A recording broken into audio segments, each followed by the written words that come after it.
भोपाल से प्रस्तुत हैं प्रादेशिक समाचार। नमस्कार, समाचारों के साथ मैं जितेंद्र रघुवंशी। पहले मुख्य समाचार। स्वास्थ्य और परिवार कल्याण मंत्री डॉक्टर मनसुख मांडविया ने देश में कोविड-19 की वर्तमान स्थिति पर की उच्च स्तरीय बैठक। प्रदेश में पुरानी पेंशन का कोई भी प्रस्ताव विचाराधीन नहीं, विधानसभा में वित्त मंत्री जगदीश देवड़ा ने दी जानकारी। सरकार ने बताया कि अब तक 1 लाख से अधिक ग्राम पंचायतों में लगाए जा चुके हैं वाईफाई एक्सेस पॉइंट्स। और संस्कृति विभाग द्वारा कला, संस्कृति, साहित्य और संगीत की विभिन्न विधाओं में दिए जाने वाले सालाना राष्ट्रीय और राज्य स्तरीय सम्मानों की घोषणा। अब समाचार विस्तार से। स्वास्थ्य और परिवार कल्याण मंत्री डॉक्टर मनसुख मांडविया ने देश में कोविड-19 की वर्तमान स्थिति और उसकी निगरानी, रोकथाम तथा प्रबंधन के लिए एक उच्च स्तरीय बैठक की अध्यक्षता की। यह बैठक चीन, जापान, दक्षिण कोरिया, फ्रांस और अमेरिका में कोविड-19 के मामलों में वृद्धि को देखते हुए आयोजित की गई थी। उन्होंने कहा कि सरकार किसी भी स्थिति से निपटने के लिए तैयार है। डॉक्टर मांडविया ने अधिकारियों से कहा कि वे देश में मौजूद नए वेरिएंट का समय पर पता लगाने के लिए और उस पर निगरानी के लिए जीनोम सीक्वेंसिंग प्रणाली को मजबूत करें। भारत में इस महीने की 19 तारीख को समाप्त हुए सप्ताह में औसतन दैनिक मामले कम होकर 158 होने के साथ ही इन मामलों में लगातार गिरावट देखी जा रही है।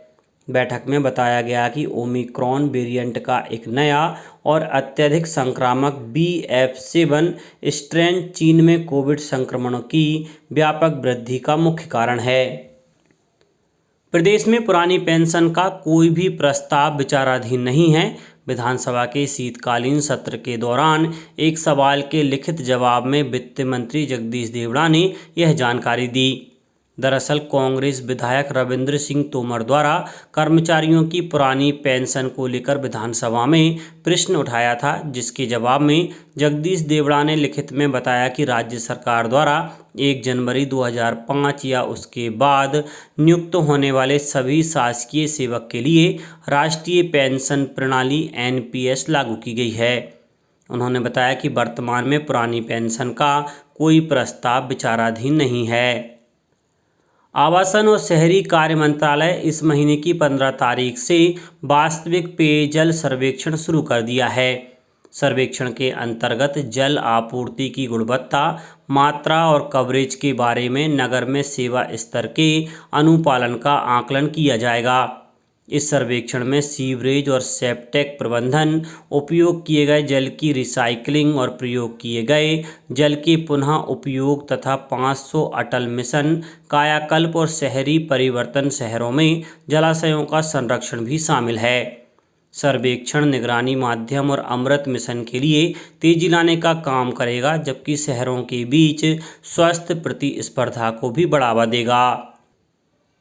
विधानसभा शीत सत्र के तीसरे दिन प्रश्नकाल के बाद पत्रों को पटल पर रखने, समितियों के प्रतिवेदन प्रस्तुत करने, आवेदनों की प्रस्तुति के साथ ही 16,071 करोड़ से ज़्यादा का अनुपूरक बजट पारित किया गया। वहीं विपक्ष ने सरकार के खिलाफ अविश्वास प्रस्ताव पेश किया, जिस पर सदन में गर्मागर्म चर्चा हुई। सदन में अफसरशाही के प्रति भी खासा रोष दिखा। प्रश्नकाल में भी विपक्षी विधायकों ने अधिकारियों द्वारा मनमानी किए जाने तथा जनप्रतिनिधियों की अनसुनी करने के आरोप लगाए। इस पर सत्ता पक्ष ने भी सहमति जताई। वहीं अविश्वास प्रस्ताव पर चर्चा की शुरुआत में ही नेता प्रतिपक्ष ने कह दिया कि प्रजातंत्र पर तंत्र हावी है। इसके अलावा उन्होंने भ्रष्टाचार, विपक्षी विधायकों से भेदभाव जैसे आरोप भी लगाए। लोक निर्माण विभाग द्वारा किए जाने वाले निर्माण कार्यों की गुणवत्ता नियंत्रण के लिए लोक निर्माण विभाग के सचिव की अध्यक्षता में क्वालिटी कंट्रोल सेल का गठन किया गया है। लोक निर्माण मंत्री गोपाल भार्गव के निर्देश पर यह समिति बनाई है। प्रमुख सचिव लोक निर्माण सुखवीर सिंह ने बताया कि क्वालिटी कंट्रोल सेल निर्माण कार्यों की गुणवत्ता नियंत्रण के साथ समय सीमा में कार्य पूर्णता पर नजर रखेगा। सरकार ने बताया है कि अब तक 1 लाख से अधिक ग्राम पंचायतों में वाईफाई एक्सेस पॉइंट लगाए जा चुके हैं। संचार राज्य मंत्री देव सिंह चौहान ने लोकसभा में सभी ग्राम पंचायतों में 100% वाईफाई हॉटस्पॉट सुविधा कवरेज उपलब्ध करवाए जाने के बारे में पूछे गए एक प्रश्न के लिखित उत्तर में यह बात कही। उन्होंने कहा कि सभी ग्राम पंचायतों को ब्रॉडबैंड कनेक्टिविटी प्रदान करने के लिए भारत नेट परियोजना को चरणबद्ध तरीके से लागू किया गया है। इसके अलावा सरकार देश के लगभग 25,000 वंचित गांवों को 4G मोबाइल सेवाएं प्रदान करने के लिए 26,000 करोड़ रुपए से अधिक खर्च कर रही है। इसके अलावा 2G या 3G सेवाओं वाले 6,000 से अधिक गांवों को 4G में परिवर्तित किया जाएगा। भोपाल स्थित अटल बिहारी वाजपेयी सुशासन एवं नीति विश्लेषण संस्थान में आज शाम 5 बजे से यूथ डायलॉग होगा। यूथ डायलॉग में प्रोफेसर एवं पूर्व director centre for the study of developing societies Delhi Sanjay Kumar व्याख्यान देंगे। वहीं भोपाल नगर निगम की स्वच्छता ब्रांड एम्बेसडर सुश्री तनिष्का मिही वर्मा अपने अनुभव साझा करेंगी। इसके बाद सांस्कृतिक कार्यक्रम होगा। यूथ डायलॉग में संस्था के उपाध्यक्ष प्रोफेसर सचिन चतुर्वेदी और CEO प्रतीक हजेला भी विचार रखेंगे। संस्कृति विभाग द्वारा प्रतिवर्ष कला, संस्कृति, साहित्य, संगीत की विभिन्न विधाओं में दिए जाने वाले राष्ट्रीय एवं राज्य स्तरीय सम्मानों की घोषणा कर दी है। वर्ष 2021 के राष्ट्रीय एवं राज्य सम्मानों की चयन समिति की बैठकें विगत दिनों भोपाल में हुई थीं। इस बारे में जानकारी देते हुए संचालक संस्कृति अदिति कुमार त्रिपाठी ने कहा कि विभाग द्वारा इन राष्ट्रीय एवं राज्य सम्मानों के माध्यम से राष्ट्रीय स्तर पर मध्य प्रदेश की सांस्कृतिक पहचान को प्रतिष्ठापित किया गया है। राज्य शिखर सम्मानों में सम्मानित सभी कलाकारों एवं साहित्यकारों को सम्मान स्वरूप ₹1-1 लाख की सम्मान राशि, सम्मान पट्टिका एवं शॉल श्रीफल प्रदान किया जाता है। NCC महानिदेशालय में अपर महानिदेशक प्रशासन रियर एडमिरल पुनीत चड्ढा ने NCC निदेशालय मध्य प्रदेश का प्रशासनिक निरीक्षण किया। फ्लैग ऑफिसर को 4 मध्य प्रदेश बटालियन के कैडेट द्वारा गार्ड ऑफ ऑनर दिया गया। उन्होंने निदेशालय के सभी अधिकारियों से परिचय प्राप्त किया।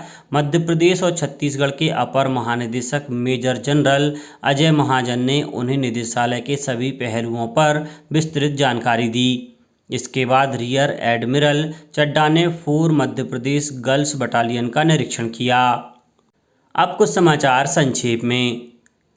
प्रदेश की प्रस्तावित युवा नीति तैयार किए जाने के संबंध में नर्मदापुरम कमिश्नर श्रीमन शुक्ला की अध्यक्षता में 1 दिवसीय संभागीय कार्यशाला का आयोजन किया गया। खंडवा में वृद्धजनों के लिए विशेष स्वास्थ्य जांच, निदान और उपचार शिविर आयोजित किया गया।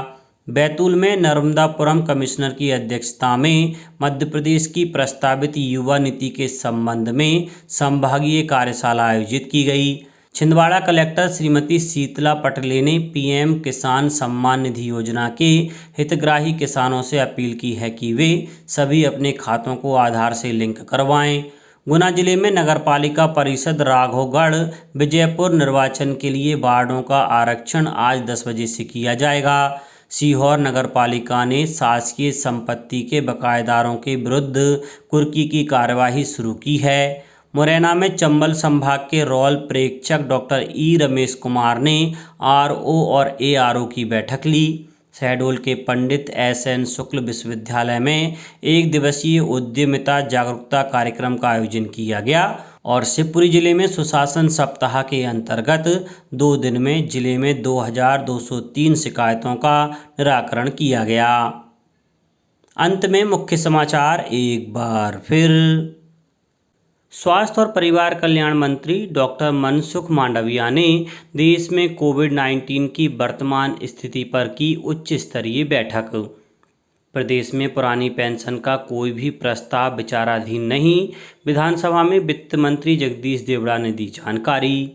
सरकार ने बताया कि अब तक 1 लाख से अधिक ग्राम पंचायतों में लगाए जा चुके हैं वाईफाई एक्सेस पॉइंट्स और संस्कृति विभाग द्वारा कला, संस्कृति, साहित्य और संगीत की विभिन्न विधाओं में दिए जाने वाले सालाना राष्ट्रीय और राज्य स्तरीय सम्मानों की घोषणा। इस बुलेटिन में इतना ही। घर पर रहिए, सुरक्षित रहिए और सुनते रहिए प्रादेशिक समाचार। नमस्कार।